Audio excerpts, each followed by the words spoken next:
tarde a todas e a todos. É com muita alegria e satisfação que nós vamos estar iniciando agora o RELEP Diálogos. RELEP Diálogos é uma iniciativa da Rede Latino-Americana de Estudos Pentecostais, Núcleo Brasil, RELEP, durante esse período de pandemia e de isolamento social, em que nós estaremos convidando alguns amigos e colegas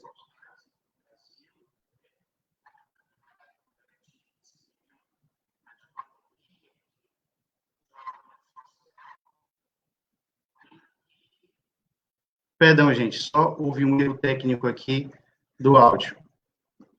Muito bem, como eu vinha dizendo, o RELEP Diálogos, então, é uma iniciativa da Rede Latino-Americana de Estudos Pentecostais no Brasil, de durante esse tempo agora de pandemia, de isolamento social, enfim, poder contribuir de alguma maneira, né, com o compartilhamento de pesquisas acadêmicas em várias áreas, teologia, sociologia, história, e áreas afins, com a discussão acerca dos pentecostalismos no Brasil. E a ideia é de que todas as sextas-feiras, nesse mesmo horário, durante o mês de maio e o mês de junho, nós tenhamos, então, sempre um diálogo de dois participantes, né, conversando, discutindo, expondo, enfim, temas relacionados à pesquisa dos pentecostalismos no Brasil, ok? Antes de nós convidarmos os nossos dois expositores amigos de hoje, eu gostaria só de partilhar algumas informações com vocês, tá? A primeira informação importante é de que o evento que estava previsto para o final desse mês, na Faculdade Batista do Paraná, em Curitiba, né, ele foi cancelado por causa de toda essa situação. Então, nós resolvemos ajustar esse encontro, essas palestras que aconteceriam no evento, para essa modalidade online, através das transmissões aqui desse projeto do RELEP Diálogos, ok? A segunda informação importante é de que, como eu já disse, todas as sextas-feiras nós teremos essas transmissões acontecendo aqui pelo canal oficial da RELEP Núcleo Brasil. Então, eu gostaria de lhe pedir para você se programar, na medida do possível, né, compartilhar com outras pessoas interessadas também de ouvir, de discutir, de conversar sobre esses e tantos outros assuntos que vão surgir, nós vamos estar divulgando, ok? E nos ajudar na divulgação de uma forma geral. E o terceiro aviso é que, para aqueles que ainda não conhecem, mas não conhecem muito acerca da RELEP, da Rede Latino-Americana de Estudos Pentecostais, eu gostaria de sugerir que você pudesse acessar, então, o nosso site. Eu vou colocar aqui para vocês na tela o link, vou colocar nos comentários, perdão, vou colocar agora na tela, certo? E você vai poder, então, acessar posteriormente e tomar mais informações a respeito da rede, né? Sobre quem são os pesquisadores, os trabalhos e livros produzidos, né, ao longo desses últimos anos, enfim. Então, eu gostaria de lhe convidar a acessar esse link que está aparecendo aqui, então, abaixo, né, na tela. Acredito que todos estejam vendo direitinho. E eu vou deixar aqui também nos comentários, ok? Então, me permitam aqui, só depois dessas informações, explicar um pouco como é que a gente vai trabalhar hoje, certo? Nós temos dois amigos convidados, o Gideon Alencar e o Kenner, e nós vamos ter um momento de aproximadamente 20, 25 minutos para cada um deles exporem a respeito dos seus temas, certo? E aí, caso você tenha alguma pergunta ou questão, ou queira contribuir de alguma forma, né, a partir dos assuntos, eu peço que, por gentileza, deixe a sua questão nos comentários. E aí, no final das duas falas, eu vou selecionar, de acordo com o tempo, o número X de perguntas, para nós criarmos uma interação aqui e pormos, então, aos expositores, beleza? Então, eu já gostaria de chamar aqui o Gideon e o Kenner, ok? Sejam muito bem-vindos, meus amigos. Obrigado, prazer. Boa tarde. Boa tarde. Ao relé. Breno, uma pergunta. Fica à vontade. O nosso bate-papo está sendo transmitido pelo Facebook, certo? Exato. Se eu for no Facebook agora e pegar o link, eu consigo compartilhar no meu Face também? Sim. Consegue. Ok? Uhum. Então, muito bem. Eu peço que, por gentileza, aqueles que estiverem assistindo a gente e puderem ajudar também, né, enviando o link aí rapidamente no grupo de WhatsApp, na sua linha do tempo, enfim, nos ajude para divulgar também essa primeira edição aí do Relep Diálogos, beleza?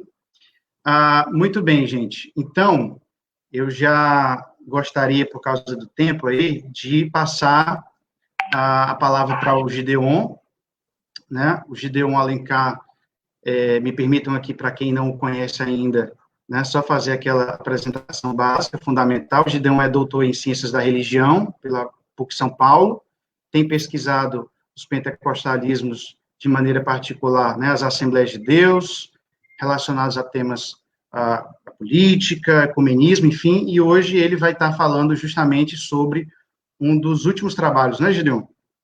Uma das últimas pesquisas dele, que é esse texto, Ecumenismos e Pentecostalismo, publicado pela editora, vou colocar aqui, não sei se vai dar para ver, pela editora Recriar, tá? Então, Gideon, você tem 20 a 25 minutos de exposição, tá? E depois a gente passa para o Ken. E caso alguém tenha alguma pergunta ou questão, pode fazer pelo chat que a gente vai acompanhando, beleza?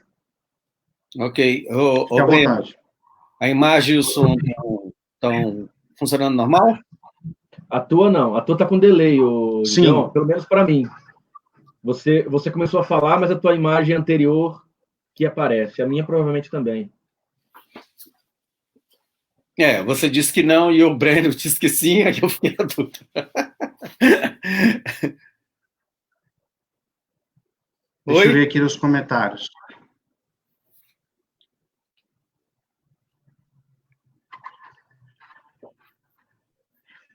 Opa. Não estou te ouvindo. Não estou te ouvindo, Jé. Eu escuto o Breno. Gideon, você quer sair e entrar de novo, então, para parece. Para ver se fica melhor? Ok, só um instante. Agora, eu não estou conseguindo compartilhar isso aqui, Vitor. Ô, Kenner, o seu está dando delay agora também. Gente, é a primeira edição, então tenha um pouco de paciência aí. Ô, Kenner, sai e volta de novo, para ver se esse delay ele sai. Como que eu... tá.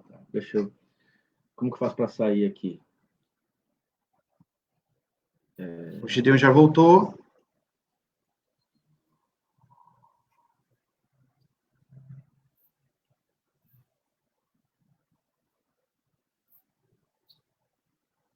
Você está me ouvindo e me vendo, Breno? Sim, agora perfeito. Ok. Tá bom. Então, como já tem gente aqui, para a gente começar no horário, então vamos lá. Posso Okay. ir? Fica à vontade. Ok. Tá. Meu tema é o tema da minha pesquisa atual, quer dizer, não tão atual ainda, porque eu já terminei o programa, foi um pós-doc que eu fiz na PUC, já até publiquei o livro, mas, de alguma forma, a pesquisa a gente nunca termina. Né? E aí, quando é que esse tema surgiu para mim pela primeira vez? Surgiu quando, no Relep, lá em Porto Rico, na Costa Rica, aliás, o reverendo Carmelo, que é um teólogo porto-riquenho, me encontrou, ele disse para mim, Gedeon, me explica por que o pentecostalismo brasileiro é anti-ecumênico. Porque os pentecostalismos latinos, principalmente na América Central, onde ele estava na Costa Rica, na Ásia, na Europa, nos Estados Unidos e em diferentes lugares da América Latina, são pentecostalismos ecumênicos. E aí eu respondi para ele brincando, não, me explica por que os pentecostalismos aqui são ecumênicos, que talvez assim eu vá poder explicar por que os brasileiros, o pentecostalismo brasileiro é anti-ecumênico. E aí surgiu essa pergunta. Na época, eu não tinha condição de fazer a pesquisa, eu só fui fazer essa pesquisa muito tempo depois. E aí eu terminei descobrindo alguns documentos e escrevi o livro que foi publicado pela editora Recriar. Bom, isso serve como introdução o estranhamento de um teólogo latino a respeito dos pentecostalistas brasileiros. De entre outras coisas, já diz, por exemplo, o abismo que existe entre o pentecostalismo brasileiro e o pentecostalismo latino, porque eles não se conversam muito. E as características muito específicas de cada lugar, de cada país. E aí, o seguinte, no Brasil, quando em alguns momentos, publiquei alguma coisa, ou coloquei no Face, alguma coisa sobre ecumenismo, o chavão é imediato. Não, é coisa do demônio, é coisa do anticristo, porque existe esse chavão. É bom lembrar, primeiro, que o próprio termo é um termo grego, quer dizer casa comum, ou toda a terra habitada. Então, quando em alguns séculos e alguns textos anteriores à nossa época falavam em ecumenismo, estava se referindo à ideia da evangelização ou da presença do evangelho em toda a terra, né, ecumenia, na casa comum, em toda a terra habitada. E aí, já avisar de anteceder aqui também uma outra coisa. Eu não vou fazer discussão teológica aqui, vou fazer só um resumo histórico. Quando é que se começa objetivamente a falar e traduzir e publicar alguns textos sobre ecumenismo e a necessidade de uma participação ecumênica do cristão final do século XVIII para o século XIX? E é um projeto de sociedades bíblicas, capitaneado pela Sociedade Bíblica Inglesa, né? Por quê? Os cristãos, principalmente na Europa, começam a dizer o seguinte: estamos terminando o século XIX, vai chegar o século XX, e nós não evangelizamos o mundo. E aí você tem textos do século XIX, das sociedades bíblicas, que vão dizer o seguinte: o mundo bíblico do primeiro e segundo século, ou seja, no terceiro século, a igreja alcançou o mundo. E o mundo aqui, você está se referindo basicamente ao sul da Europa, oeste da Ásia e norte da África, né, que é o mundo ali em torno do Mediterrâneo. Então, assim, nessa época, nós estamos alcançando o mundo. Os cristãos da época alcançaram o mundo. Com dificuldades financeiras, com perseguição do império, com dificuldades de infraestrutura de transporte e assim por diante, e em pleno século XIX, com todos os recursos que nós temos, nós não alcançamos ainda. E aí começa esse grande projeto, o chamado projeto ecumênico, no final do século XVII, no final do século XIX, com o chamado o Congresso de Edimburgo, que vai acontecer em 1910. Na história dos livros históricos no Brasil, basicamente os livros de missões, vão dizer de forma muito simplificada, e praticamente todos os livros repetem a mesma coisa. O Congresso de Edimburgo, na Inglaterra, concordou, aceitou e comprou a tese de que a América Latina estava evangelizada por causa da presença católica. Mas os poucos latinos que estavam lá não concordaram com a ideia e convocaram um novo congresso, que é o Congresso do Panamá, que acontece em 1916. Bom, resultado. Então, assim, numa frase, você resolve o problema do Congresso de Edimburgo e o Congresso do Panamá. Eu mesmo, alguns anos atrás, dando aula de história da igreja ou pensando em missões, repeti essa mesma tese, essa coisa meio simplificadora, assim, os europeus entenderam que a América Latina já estava evangelizada, então não precisava de evangelização por causa da presença católica, os protestantes da época se revoltaram e produziram um novo congresso. Só que depois a gente vai descobrir que tem muito mais problemas internos do que simplesmente isso. Evidentemente, aqui não dá para aprofundar, mas tem um livro que são 2 volumes de um teólogo também da Costa Rica, o Arturo Priedo, que ele teve acesso a todos os documentos do final do século XIX, das cartas trocadas entre o Vaticano, entre a cúpula da Igreja Anglicana e o Departamento de Estado americano. E, assim, qual é o grande problema aqui para os europeus, para a Igreja Católica, para a Igreja Anglicana e também para os ortodoxos? É que, se nós incentivarmos a evangelização na América Latina ou em qualquer outro lugar, nós vamos, de alguma forma, de forma clara ou mesmo implícita, questionar os colonialismos que eram clássicos da Europa na época, em toda a América Latina, na África e na própria Ásia. Então, era muito mais fácil dizer que a América Latina estava evangelizada por causa da presença católica, porque não teria problema a cúpula religiosa e política da Inglaterra e dos Estados Unidos com o Vaticano e assim por diante. Os latinos não concordam com isso. Por quê? Porque na América Latina existia uma perseguição absurda efetuada pela Igreja Católica em relação aos protestantes. Daí é muito interessante perceber isso, que essa marca anti-ecumênica, que no primeiro momento não tem nada a ver, ninguém fala do ecumenismo com a ação do anticristo, não tem nada a ver com política, não tem nada a ver com nenhuma das outras questões. Ecumenismo é uma preocupação das sociedades bíblicas de evangelizar o mundo. Agora, toma uma conotação extremamente politizada, porque vira uma disputa da América Latina contra a Europa e contra os Estados Unidos, capitaneada ou absolutamente contaminada por essa questão política das relações entre cúpulas colonialistas. E aí, uma característica fundamental do protestantismo latino, brasileiro e latino em geral, ele é anticatólico. Por quê? Para evangelizar, eu preciso evangelizar quem? Na América Latina, evangelizar católico. Aí você tem uma disputa de poder muito grande entre essas duas expressões. Breno e Kenneth, tá ok aí? Tudo ok, Gideon. Porque a minha imagem aqui no meu computador parou, mas estou continuando. Aí começa-se organizações, vem uma série de órgãos, o Fé e Ordem, diferentes organismos na Europa se articulando. Tem uma longa história aqui. Em 1948, nasce o Conselho Mundial de Igreja.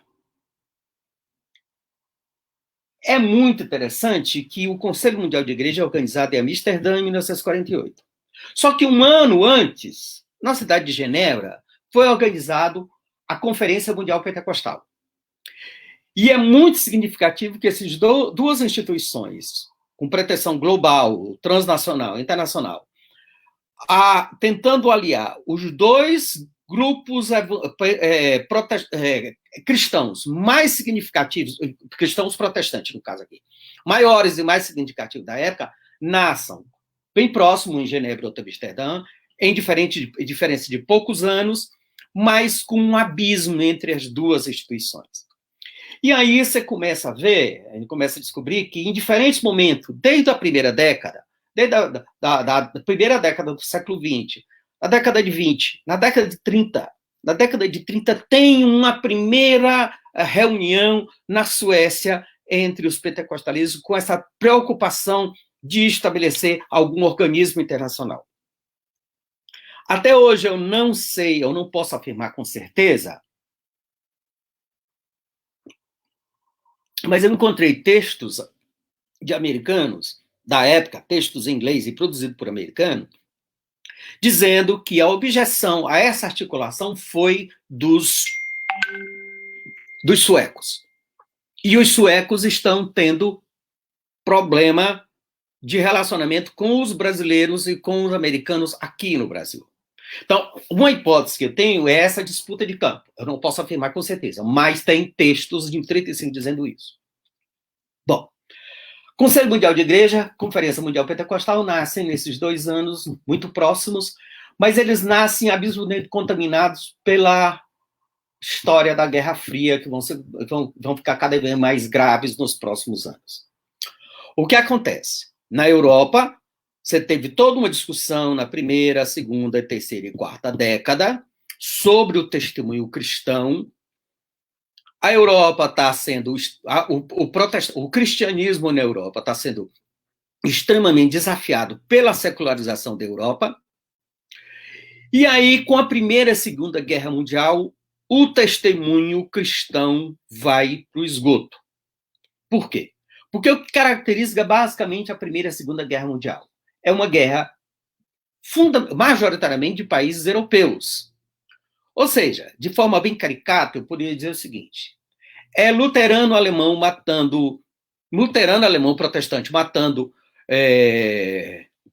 soviético ortodoxo protestante ou católico, que mata luterano inglês protestante, que mata luterano sueco, que mata anglicano da Irlanda e que vai matando ortodoxo. Ou seja, numa caricatura, a Primeira e a Segunda Guerra Mundial é uma guerra entre os protestantismos europeus.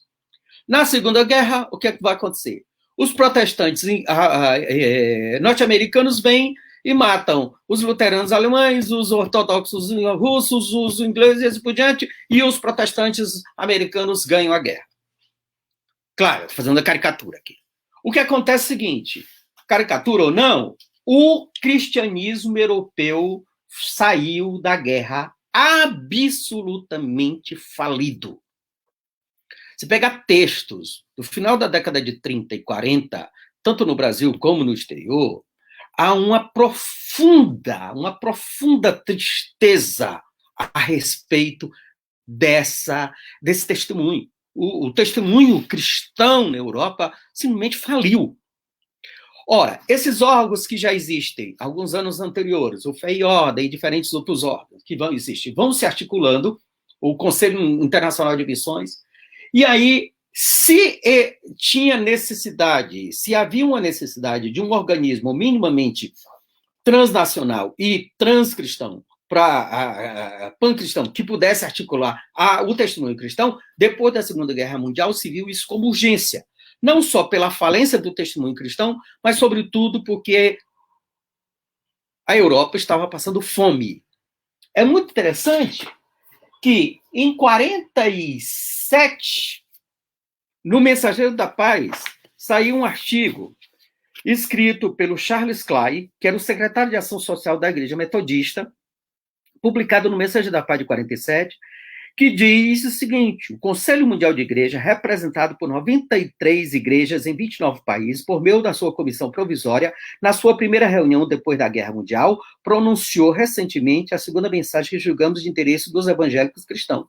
E aí o texto vai dizendo uma série de coisas assim: apelamos aos seguidores de Cristo para fazer de acordo com o que for possível, para auxiliar aqueles que estão suportando as provações e o sofrimento do dia presente, a trabalhar por uma ordem social em que os direitos dos homens sejam reconhecidos, protegidos.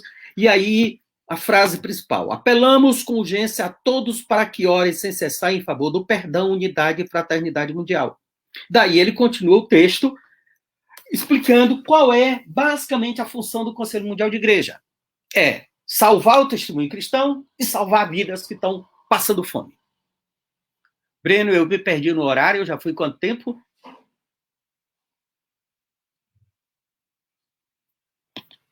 15 minutos, Gideon. Tá à vontade. Mais 10 minutos. Eu já gastei.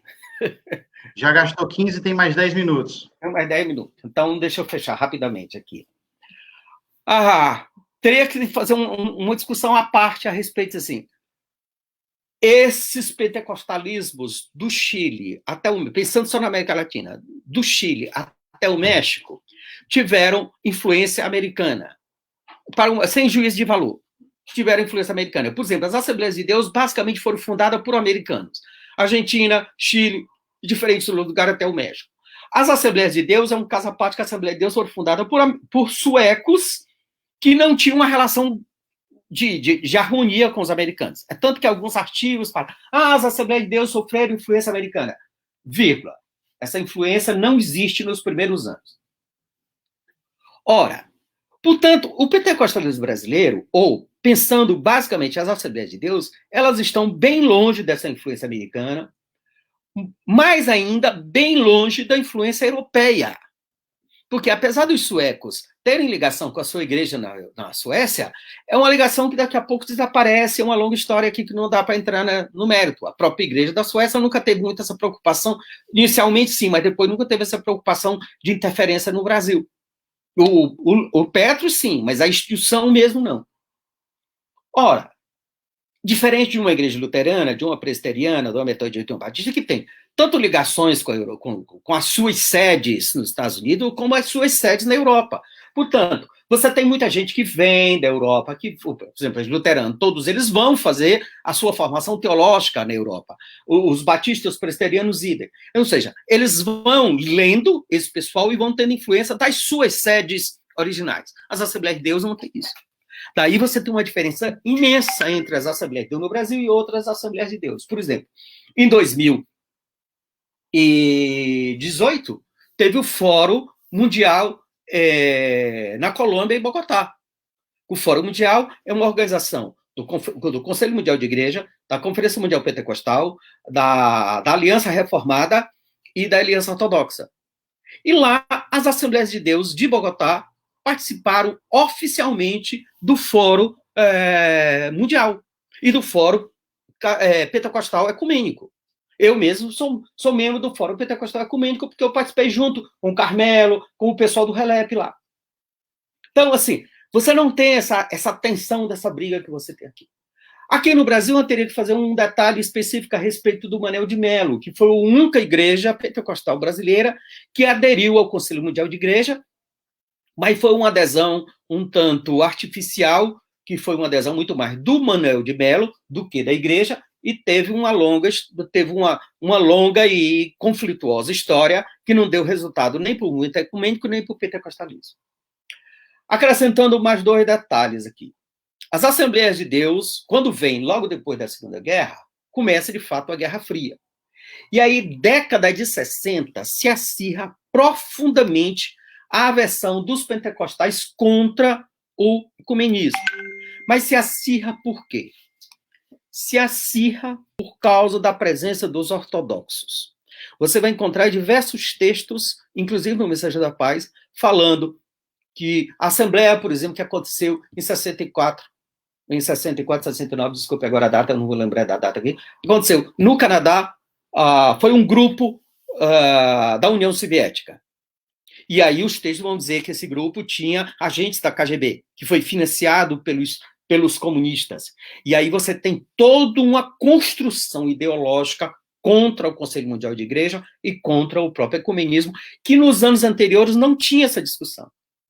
E aí tem 2 figuras das Assembleias de Deus americanas que são muito interessantes lembrar. Donald Gee e David Duplessis, que foram ambos excluídos das Assembleias de Deus na década de 60, pelos Zeman.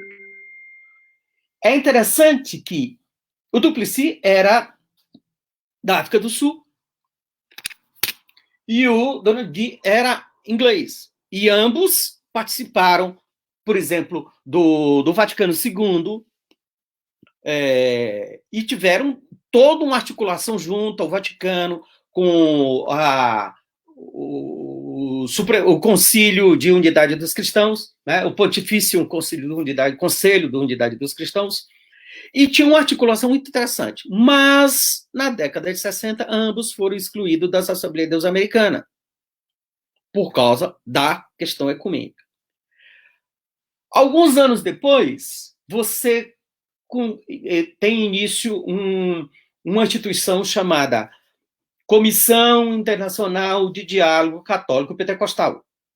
Em 1972 começa essa comissão. Ela já tem quase 50 anos aí. E essa comissão, por exemplo, teve durante esses anos todos a presença de 162 pentecostais do mundo inteiro e quase 50 assembleianos. E Desde a década de 80, do final da década de 80, tem uma figura importantíssima lá, que é Seu Robert. Nós já tivemos junto 2 vezes, lá na Colômbia e no RELEP lá do Panamá. Seu Robert é o atual moderador da comissão. E o Seu Robert é um pastor assembleiano nos Estados Unidos. Ou seja, você tem 30 e tantos pastores das Assembleias de Deus participando dessa comissão do Vaticano. E aí, em alguns momentos, quando eu falo a respeito disso, as pessoas dizem, não, mas ecumenismo é coisa do anticristo, ecumenismo é coisa, uma articulação do diabo. Eu falei, então tá. Se é articulação do diabo, a gente só sabe isso no Brasil. Porque na Europa, as pessoas não sabem disso, nos Estados Unidos, na Ásia, em diversos países da África, em diversos países da América Latina. Ou seja, a gente então teria que chegar a uma seguinte conclusão. Só o pentecostalismo brasileiro, ou no caso, só as Assembleias de Deus no Brasil, é que estão corretas, e o mundo e as demais igrejas do mundo inteiro estão erradas, principalmente a Assembleia de Deus. A Assembleia de Deus nos Estados Unidos, por exemplo, tem uma regulamentação da convenção dizendo o seguinte: nem confirma e nem exclui.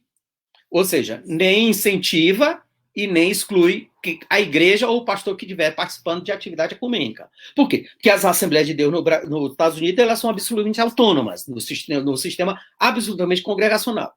Ou seja, você tem algum dos autores publicados pela CPED ou muito celebrados aqui no Brasil como teólogos pentecostais fundamentais são ecumênicos. E quem quiser entender ou entender mais essa discussão teológica é ler a tese do Adriano, né, que foi o doutorado dele em teologia lá na PUC do Paraná, e ele escreveu a tese dele sobre essa questão. Hoje nós temos o Fórum Cristão Mundial, que trabalha junto, e dentro do Fórum Cristão Mundial tem o Fórum Pentecostal Mundial, e tem o Fórum Pentecostal Latino, que já tivemos, inclusive, uma reunião do Fórum Pentecostal aqui em São Paulo, na época do RELEP, eu não lembro agora a data, mas tivemos junto aqui.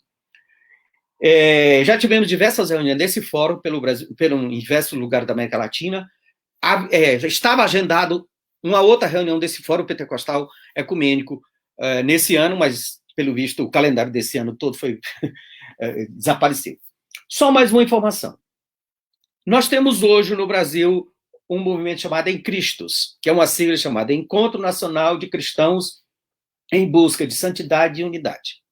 O Encristo é uma reunião de diferentes grupos católicos, com diferentes grupos pentecostais, em que é uma celebração de louvor, adoração e mensagem, com absoluta negação do proselitismo. Eu já estive em diferentes reuniões do Encristos, aqui em Cachoeira Paulista, na Canção Nova, aqui no interior do Ceará, aqui no interior de São Paulo, eu ganhei o Ceará. No Rio de Janeiro tem um evento parecido chamado Somos Um, e é um evento muito interessante. E pela primeira vez no Brasil, pela primeira vez na história da Comissão do Diálogo Internacional Católico Pentecostal, nós temos um brasileiro participando, que é o padre Maciel Macineiro, nosso amigo, que já teve em alguns momentos no RELEP, um excelente teólogo, crente maravilhoso, prega com uma unção extraordinária, que é membro dessa comissão. E essa comissão tem diversos documentos produzidos ao longo desses quase 50 anos. Para quem tiver interesse, no site do Vaticano, ou no meu livro, tem o site lá divulgando isso. Meu tempo esgotou, mas uma pergunta que é muito comum acontecer em sala de aula é que, quando eu for falando dessa história, já aconteceu mais de uma vez. Algumas pessoas dizem, não, peraí, se é ação do Espírito Santo na Igreja Católica, então, de forma compulsória, os católicos teriam que sair da Igreja Católica. Quando eu falo, por exemplo, da história do pentecostalismo, eu incluo, por exemplo, a renovação carismática, que será uma longa história aqui. Ou seja, se é ação do Espírito Santo, então eles têm que sair da Igreja Católica. E aí eu devolvo a pergunta para o pessoal dizendo o seguinte: então, se é a ação do Espírito Santo no nosso meio, ou basicamente pensando nas Assembleias de Deus, qual deveria ser o resultado compulsório da ação dos assembleanos e os demais pentecostais a respeito das nossas próprias igrejas? Fica a pergunta aí para a gente discutir depois. Ok? Ok, Gideon, muito obrigado pela exposição. Lembrando que quem tiver perguntas ou questões, podem fazer aí pelo chat, depois a gente vai estar selecionando algumas delas para tanto o Gideon quanto o Kenner fazerem tréplicas, beleza? Gente, agora a gente vai ouvir o Kenner Terra. O Kenner, ele é doutor em Ciência da Religião também, pela Universidade Metodista de São Paulo, tem produzido ao longo dos últimos anos, né, temáticas relacionadas à teologia e literatura bíblica, né, e particularmente à teologia pentecostal, né, Ken? E aí, nos últimos anos, ele lançou esse texto, Hermenêutica, a Experiência Hermenêutica Pentecostal, é uma coletânea de artigos, correto? E hoje ele vai estar compartilhando conosco a respeito do tema Hermenêutica Carismática no Novo Testamento, tá bom? Então, Kenner, você tem aí também 20, 25 minutos e fica à vontade. Tá bom. Vocês estão me ouvindo, conseguem me ouvir bem aqui? Eu estou com um pequeno problema na internet. Me ouve bem aí, Gideon? Estou ouvindo, sim. Bom, primeiro eu quero agradecer a oportunidade, o espaço para a gente discutir esse assunto, parabenizar o RELEP, os amigos e as amigas pesquisadores, né, do RELEP, por disponibilizarem essas discussões nesse período de quarentena. Na verdade, a quarentena ela tem se tornado mesmo um espaço de muita produção, né, acadêmica, online. Eu tenho participado de algumas lives, acompanhado também lives de amigos. É impressionante. Eu tenho participado, ouvido, até falado de temas que jamais imaginaria que esses temas estariam sendo discutidos em Instagram, por exemplo, né? Quer dizer, se nós vivemos um tempo tão difícil, né, obscurantista, assim, estranho, com leituras esquisitas, por outro lado, também é um tempo do surgimento de uma série de coisas novas e criativas, né? Então, participar desse espaço aqui também, discutir esse assunto no Facebook do RELEP e com essas pessoas todas que estão nos acompanhando, é mais um fruto positivo, né? É mais um fruto positivo desse período de quarentena. Bom, o RELEP está se refazendo, né, nesse sentido. A maioria das instituições terão que fazer isso, né? As instituições precisarão, especialmente as instituições profundamente vinculadas à questão presencial, agora estão redescobrindo esse espaço tão importante, esse espaço tão cheio de potencialidades e possibilidades. Então, é um prazer estarmos juntos aqui, ocupando esse espaço, ocupando essa possibilidade de produção de conhecimento e etc. Bom, o meu tema, ele, de alguma maneira, é resultado de parte das coisas que me preocupam nessas pesquisas que eu tenho feito nesses últimos anos, como o Vitor mesmo disse, eu e o Davi, né, o Davi Meschiati, nós organizamos um livro que é resultado, na verdade, de uma série de artigos que escrevemos sobre hermenêutica pentecostal, mas também sobre a discussão a respeito de hermenêutica, né, o ato de interpretar. E na época, quando o livro foi lançado, nós arrumamos aí uma série de interlocutores e interlocutoras, alguns um pouco mais próximos do que nós estávamos pretendendo fazer, outros se afastaram um pouquinho, compreensões, incompreensões. Quer dizer, de alguma maneira, o tema da hermenêutica pentecostal me parece ser algo que apetece aí muita gente. Os pentecostalismos no Brasil, no mesmo caminho de sua pluralidade, também de sua quantidade, não é? Nós somos muitos no Brasil, quer dizer, então, falar de hermenêutica pentecostal é, de alguma forma, atingir aí, alcançar um número significativo de gente, de pessoas, e pessoas que leem a Bíblia, não é? resultado dessa tradição, com todos os seus limites disso que eu vou falar, né, dessa tradição reformada, a ideia do sola escritura e a Bíblia acima da tradição, de alguma maneira, ler a Bíblia e interpretá-la torna-se um ato que caracteriza, ou um dos atos que caracterizam aí o ethos, né, destes movimentos todos que apontam para a reforma. E o pentecostalismo, nós sabemos que ele não é só vinculado em sua teologia à reforma, mas também o Land vai inclusive indicar uma série de caminhos e de horizontes teológicos que vão compor o pentecostalismo, a teologia ortodoxa, a mística medieval. O Gideon falou agora um pouco a respeito do movimento ecumênico e o pentecostalismo.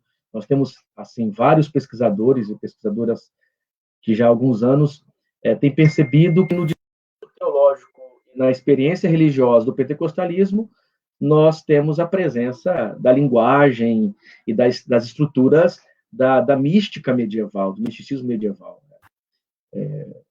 Cecil Robeck, por exemplo, tem um livro que vai defender de forma bem convincente o quanto a experiência pentecostal, de alguma maneira, se insere numa cristandade maior, que alcança, inclusive, lá, antecedendo até mesmo a reforma, alcança aí as tradições místicas medievais.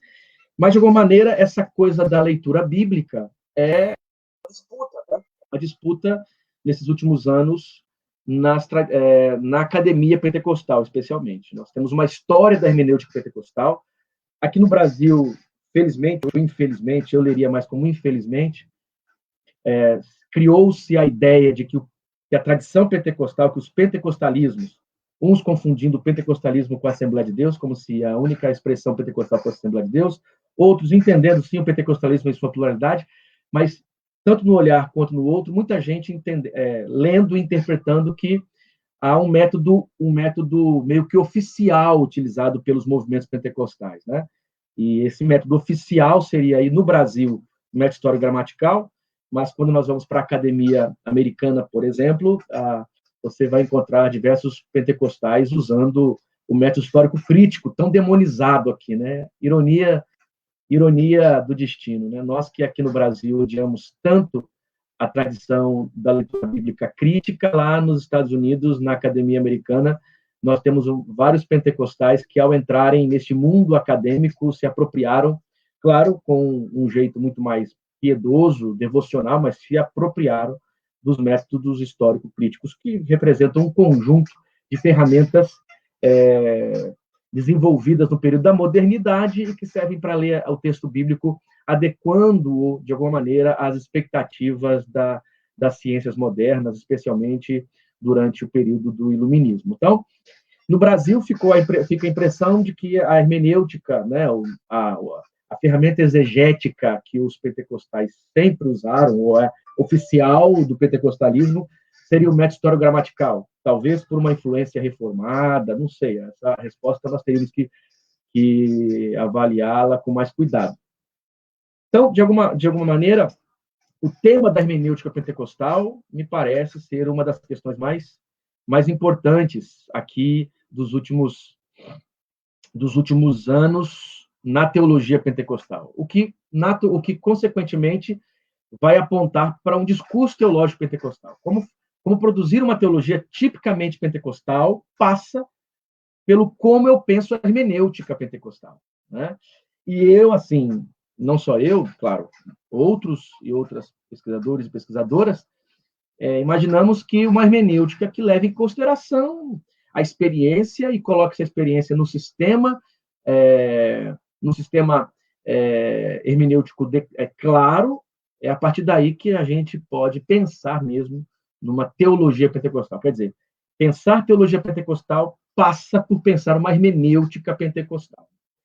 Hoje, aqui, a minha discussão não é nem tanto a hermenêutica pentecostal em si, mas algo que precede a discussão sobre a hermenêutica pentecostal. Os pentecostais leem a Bíblia, de alguma maneira, de forma muito mais conservadora, considerando o texto bíblico palavra de Deus. Isso, para os pentecostais, é inquestionável, é palavra de Deus, as informações históricas são lidas como textos fidedignos.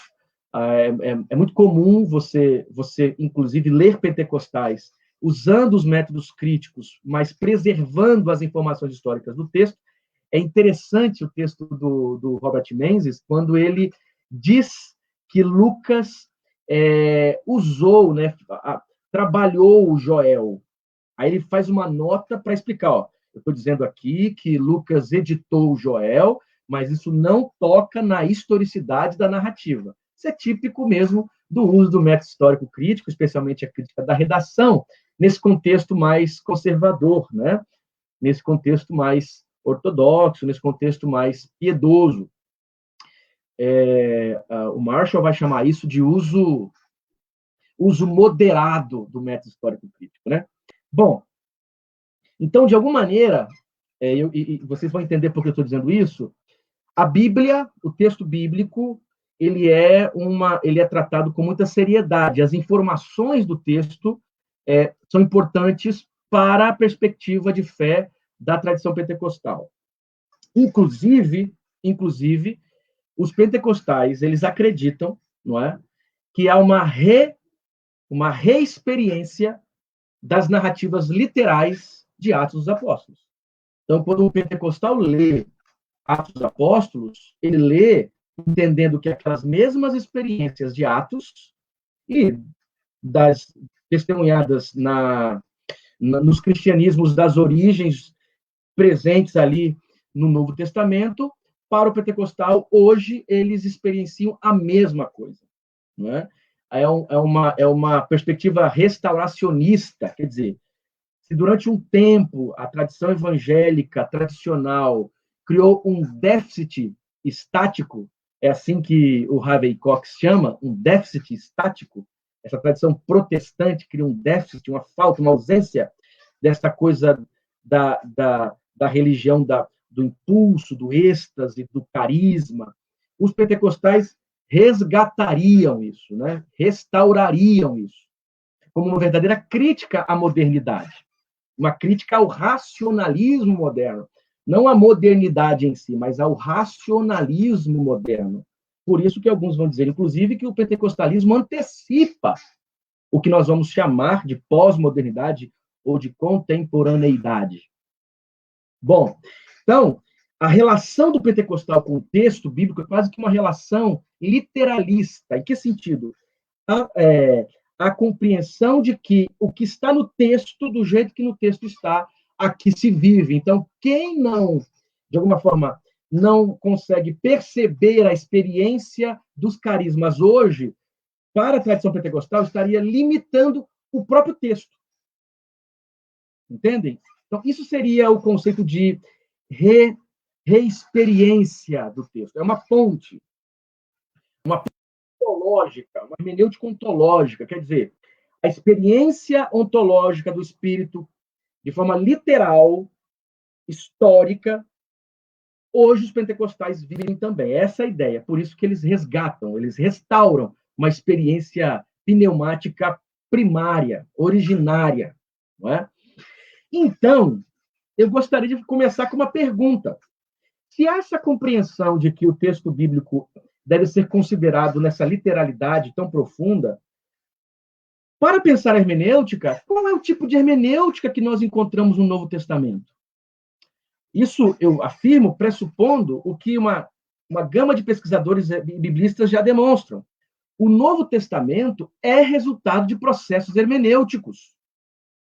E eu aqui até coloquei na frase da minha apresentação, uma frase assim, que de alguma forma parece ser um pouco exagerada, o Novo Testamento é resultado de processos hermenêuticos. A exegese tradicional tornou o Novo Testamento um conjunto de tradições, tornou o Novo Testamento uma construção da fé das comunidades.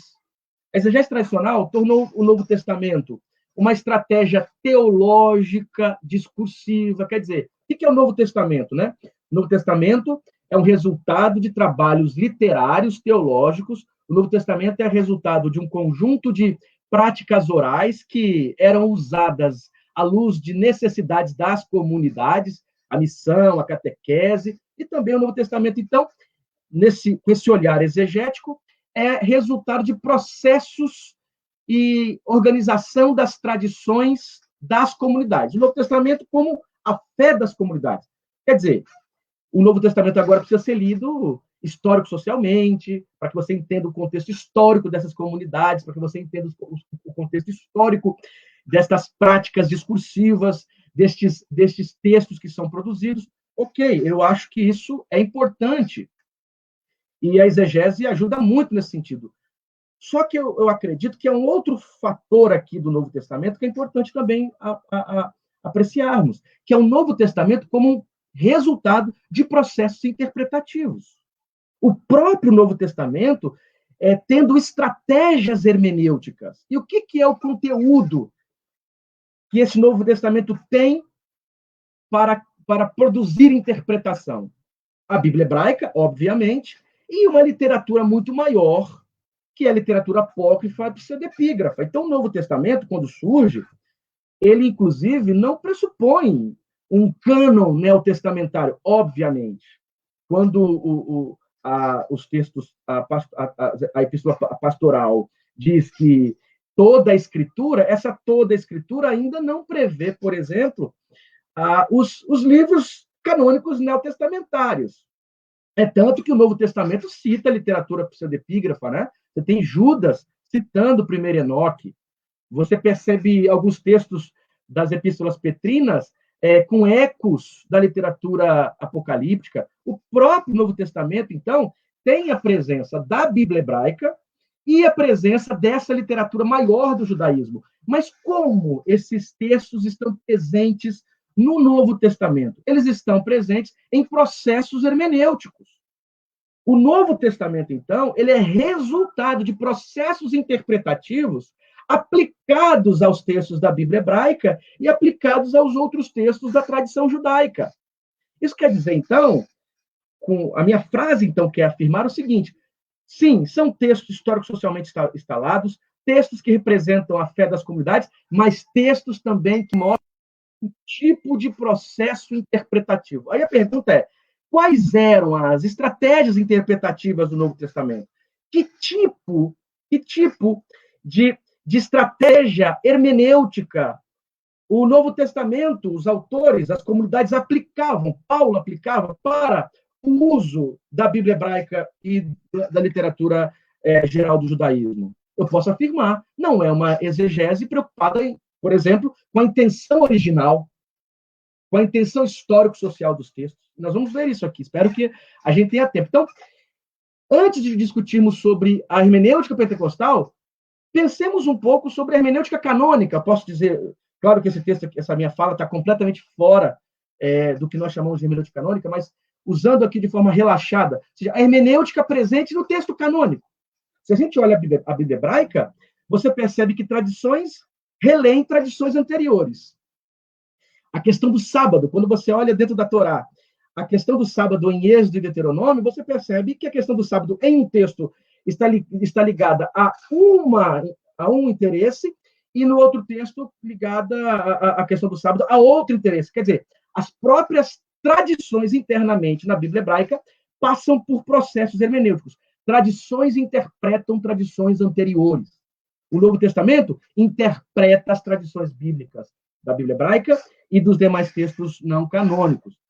Para que a gente entenda qual tipo de sistema hermenêutico que o Novo Testamento aplica a esses documentos, preciso perguntar pelos processos hermenêuticos judaicos. É aqui que a gente entra de maneira mais profunda. O movimento cristão do primeiro século, os cristianismos do primeiro século, são parte de movimentos judaicos do Segundo Templo.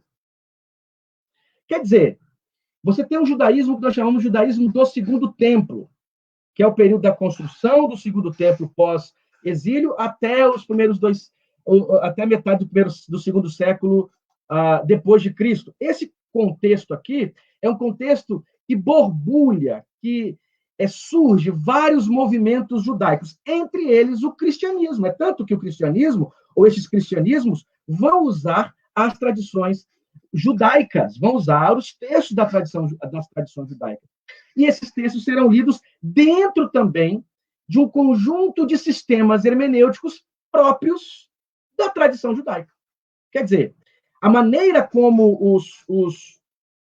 os cristãos leem a Bíblia hebraica, ou como nós temos pelo menos ali testemunhado no Novo Testamento, a maneira que esse Novo Testamento testemunha as leituras feitas da Bíblia hebraica, revelam e indicam práticas interpretativas judaicas do período do Segundo Templo, que é um período muito plural do judaísmo. E, se a gente pudesse já adiantar algumas coisas, nós perceberemos entre tantas possibilidades de ponderações e apontamentos, uma é o papel mesmo da comunidade e dos dilemas atuais da comunidade no uso desses textos.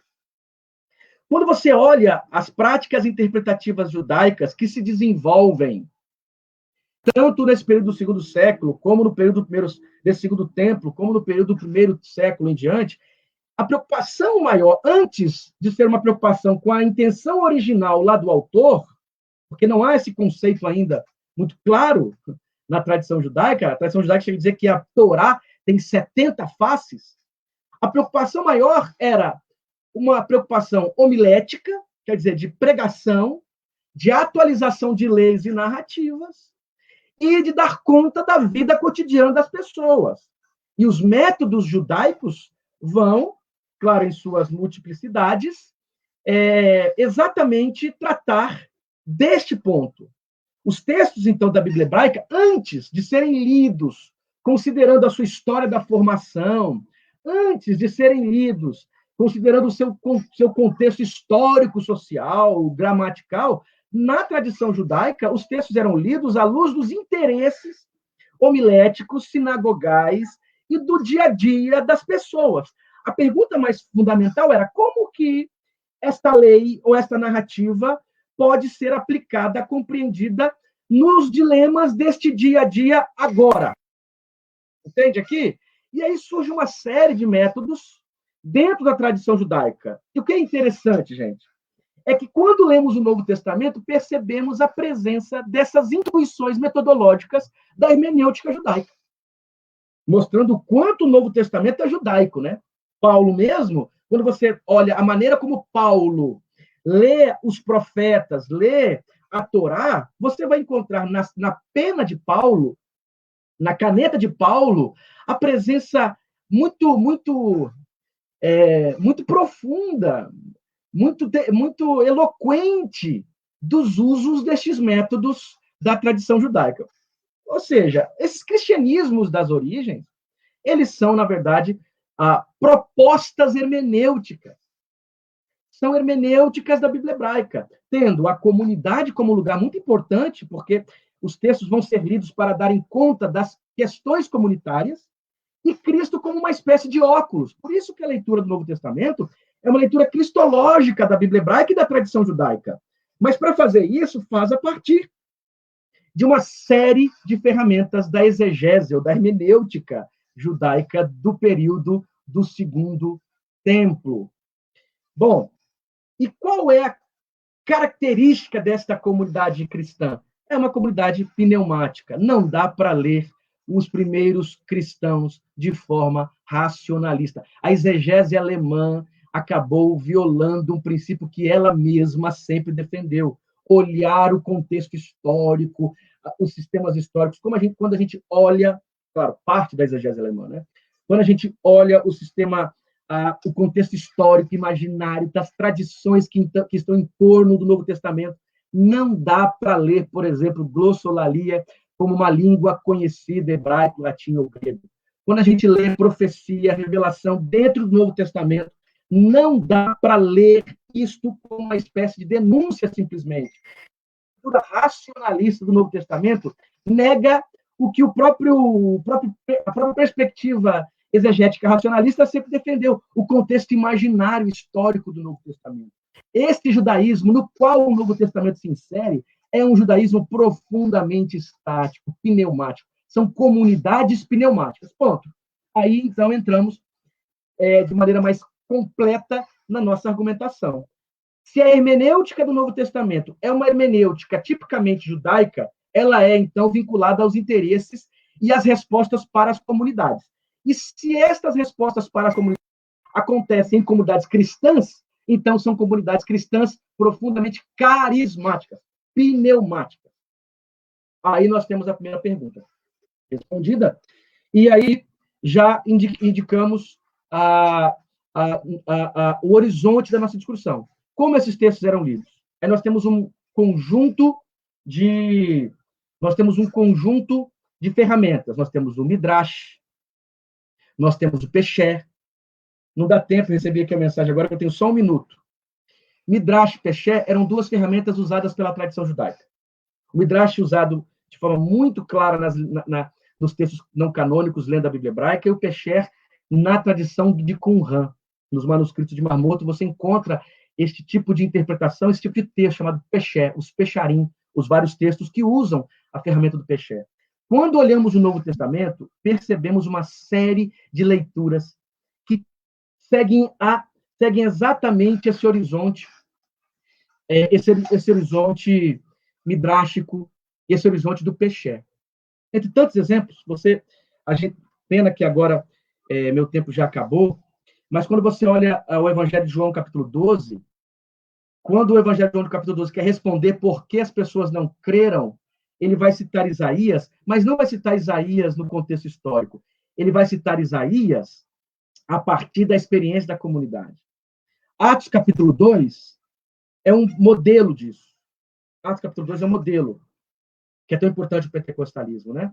Pedro, ele interpreta Joel, mexendo em Joel, fortalecendo em Joel a questão dos sinais, coisa que nem em Joel estava, colocando no centro a ideia da profecia e alimentando o conceito dos últimos tempos. Enquanto em Joel diz, depois desses dias, aqui em Atos aparece a ideia dos últimos tempos. Paulo faz isso também. Quando você lê Atos capítulo 15, ali é um modelo interessante. O Christoph Thomas, por exemplo, mostra isso. Atos capítulo 15, Pedro tem a experiência no capítulo 10, com Cornélio e sua casa. Então ele percebe que o Espírito é derramado sobre eles também, sendo gentios. Há uma discussão da necessidade dos gentios obedecerem às leis de Moisés, uma espécie de obediência a uma prática judaica, o que, de alguma forma, atrapalha a entrada dos gentios na comunidade. Quando você olha o texto, Pedro, então, diz para não tentarem o Espírito, ou não tentarem a Deus. Peirazeteton teon. É a mesma ideia de Atos 5. Peirazai to pneuma kirio. Quer dizer, não tentar o Espírito, não tentar a Deus, ou não tentar o próprio Espírito de Cristo, Espírito do Senhor. E aí, veja só, quando Pedro narra a sua experiência, aqui acontece agora um trato midrástico com Amós. Se você der uma olhadinha lá em Atos capítulo 15, pena que a gente tem pouco tempo para análise aqui, né? A análise desse texto seria fundamental. Quando você olha o capítulo 15 de Atos, Tiago vai citar Amós, mas não vai citar Amós preocupado com o sentido original de Amós. Pelo contrário, ele vai olhar Amós a partir da experiência e, de forma drástica, vai entender em Amós exatamente o presságio de que os gentios poderiam entrar. Olha que coisa. A experiência carismática da comunidade iluminou o texto. Se você tiver mais dúvidas, leia lá depois outros textos do Novo Testamento, como 1 Coríntios 10, em que Paulo usa uma tradição rabínica falando da pedra que acompanhava o povo, e ele diz que essa pedra é Jesus. Quer dizer, é um trabalho de liberdade e criatividade midrástica sobre o texto. Gálatas, capítulo 3, falando da semente de Gênesis, capítulo 12, ele vai dizer, essa semente está no singular. Então, se está no singular, é Cristo. Só que a semente singular lá de Gênesis representa representa a nação de Israel. Paulo, de maneira muito mais livre, midrástica, usa, então, esse texto e, à luz da sua experiência, dá um sentido mais profundo, ilumina o sentido do texto. Bom, o Vitor já me mandou aqui umas 10 mensagens dizendo que o meu tempo acabou. Eu queria fechar aqui dizendo o seguinte: quando olhamos a hermenêutica do Novo Testamento, lê a Bíblia hebraica seguindo as tradições judaicas, lê usando o Midrash, tem disso de Midrash, de Peshé, talvez de alegoria, alguns vão acreditar até que a presença de uma alegoria tipo de Philon, e estas práticas interpretativas usam os textos de maneira criativa, à luz da experiência do Espírito, à luz da experiência carismática. Então, podemos dizer, inclusive, que o Novo Testamento é resultado de perspectivas e de interpretações, de hermenêuticas carismáticas destas comunidades, que eram mais pneumáticas do que a tradição racionalista gostaria de admitir.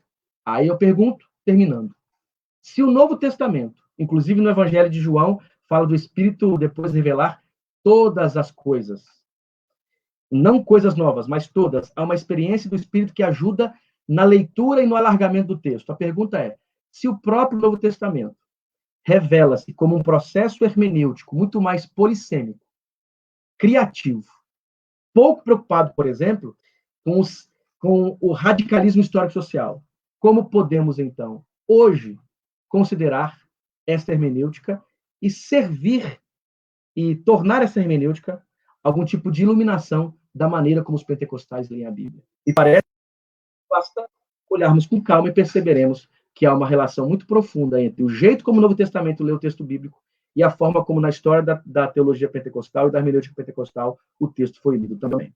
É isso. Obrigado, desculpe por ter atrasado, ter estourado. Espero que tenha sido claro, mesmo nessa correria. Ok. Obrigado, Kenner, pela exposição. E, para ser mais objetivo, por causa do horário também, nós vamos abrir espaço, então, para algumas perguntas, tá? Por ordem, a gente vai começar com o Gideon, com perguntas feitas ao Gideon, e aí depois nós vamos a algumas perguntas que apareceram aí no chat para você, tá, Kenner? Tá bom. Ok? Então, as primeiras perguntas vão ser para o Gideon, eu vou colocar aqui na tela, se ele quiser ler, fica à vontade. Eu já vi. Eu já vi, Breno. Perfeito. Onde você consegue ver, Gideon? Aqui no chat, aqui de lado. Você fica falando demais, correr de pastor, né? Não pode ver o microfone, falando demais, e presta atenção. Bom, gente, assim, rapidamente. Eu não sei se vocês viram o Odaí, que é um pastor presbiteriano que está no Conselho Mundial de Igreja, estava aí participando, muito bacana. Júlio, meu amigo dos Estados Unidos, e o Gustavo, que fica fazendo pergunta lá da Itália, é um pesquisador italiano que pesquisa as Assembleias de Deus. Não vai dar tempo para responder tudo. Teve gente que falou sobre a igreja luterana, presbiteriana e batista, mas assim, eu estou falando só dos pentecostais, vou ficar reduzido aos pentecostais. O Gustavo colocou assim, qual é a grande dificuldade da relação do ecumenismo com as igrejas pentecostais e a igreja católica? Uma das coisas que eu coloco no meu texto é o seguinte, por exemplo, na Comissão do Diálogo Vaticano, a fala dos católicos é uma fala oficial, porque eles são representantes oficiais do Vaticano. Ou seja, é gente indicado, inclusive a ironia que tem muito mais mulheres nessa comissão representando os católicos do que os pentecostais, e ela tem uma fala oficial, ela vem dos documentos da igreja, com tradição milenar, e eles têm uma certa continuidade. Eu falei com alguns, a Marina está lembrando que o Mancilla é um antropólogo assembleiano do Chile, também está participando, muito bacana. O Mancilla é uma pessoa que tem que convidar num próximo encontro, e o Odaí, quem sabe.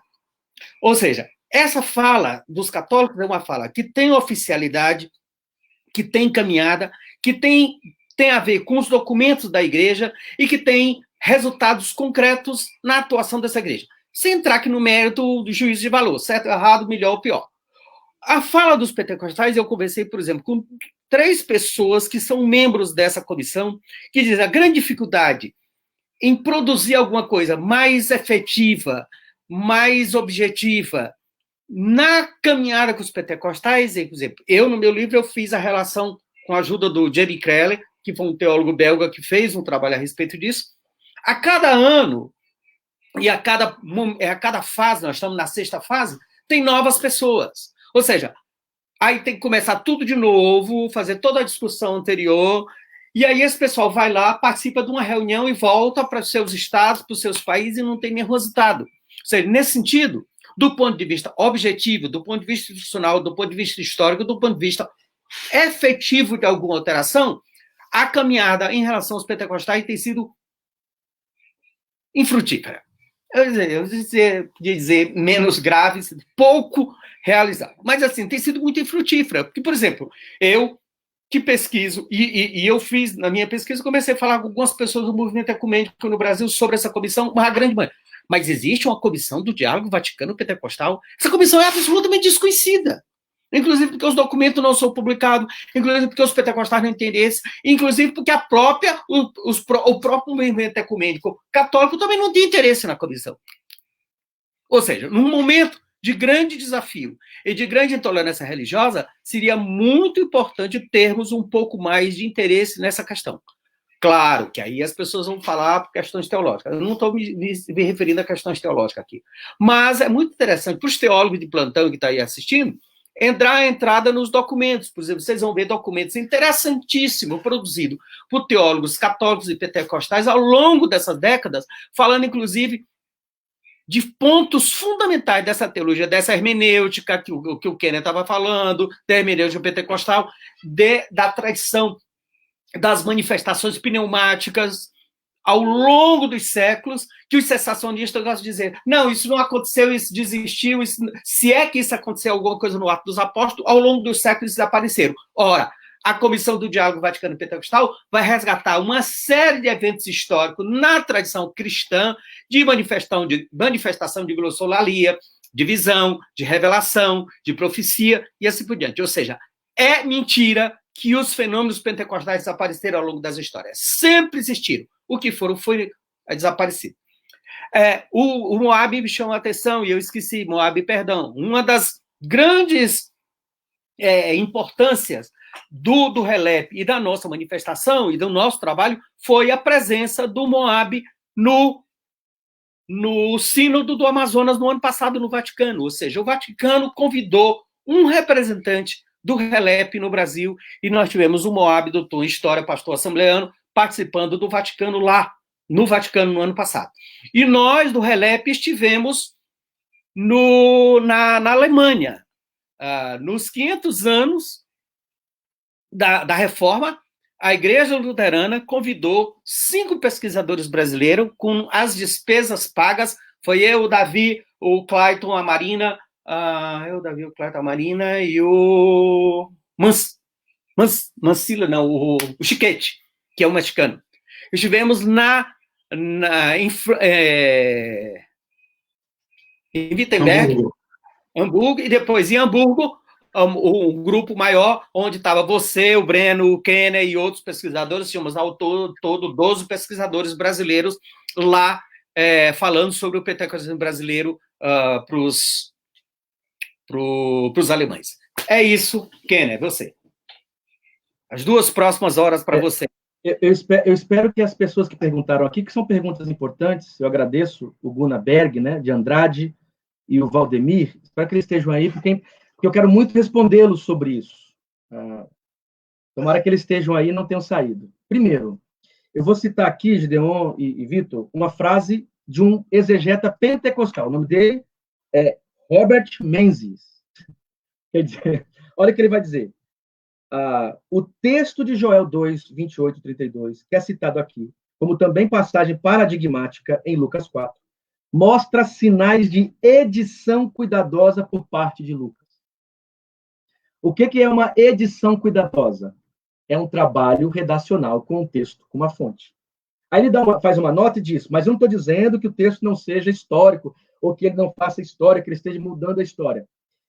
O que eu disse, e não sou eu quem digo só, né? Várias coisas, aí o Gunnar Ving diz, o Gunnar Berg, né? Jesus, porque foi assim, a partir de Jesus, que eles fizeram tais leituras. Basta você pegar Joel, pegue Joel e coloque do lado de Atos 2. Você vai perceber uma série de coisas. Primeiro, ele muda a ordem das frases. E você vai sentir um incômodo, porque logo você perceberá que não é exatamente Joel que está em hebraico. Se você tem acesso ao hebraico, você pega o hebraico de Joel e pega o texto que Atos cita, você vai perceber que há uns ruídos. Por quê? Porque ele está citando exatamente o texto grego, ele está lidando com o texto grego, é com a Septuaginta. Então, o que está dito aqui é o seguinte. Primeiro, o Novo Testamento vai aplicar práticas hermenêuticas no Antigo. Não porque é uma invenção de quem está lendo, porque basta você olhar para o texto. O texto mostra isso. Isso desqualifica o texto? Absolutamente. Claro que não. Isso mostra que o Novo Testamento tem práticas hermenêuticas próprias da tradição judaica. Se isso, para o leitor, é desqualificar o texto, você vai ter que desqualificar a própria tradição judaica. Eu acho que não é o caminho. Não foi nem isso que eu disse. Segundo, em relação à intenção original do Novo Testamento, leia o Evangelho de João, capítulo 12, os últimos versículos, lá 35, 36, 37, como ele cita Isaías. Olhe como Paulo cita Gênesis 12. No próprio discurso de Jesus, no próprio discurso de Pedro, em Atos 2, leia como ele cita Salmos. A citação, que na verdade é uma interpretação, é um processo hermenêutico, não cita o sentido original do texto. Se você der uma olhada na citação de Amós 9, em Atos 15, não é a citação levando em consideração, por exemplo, o contexto histórico do texto. Mas por que não? Basicamente, e obviamente, porque os autores do Novo Testamento não eram exegetas do século XVIII e XIX. Eles eram judeus que liam a Bíblia usando as estratégias judaicas de leitura. Ponto. Quais eram essas estratégias? A partir do que eram feitas? Dessas ferramentas e à luz das práticas carismáticas das comunidades. Você percebe isso no próprio Lucas 15. A experiência carismática de Pedro produz uma leitura de Amós que é muito adequada para aquela comunidade que vive agora a entrada dos gentios, porque o Espírito que é derramado sobre os judeus de Atos 2 também é derramado sobre os gentios em Atos 10.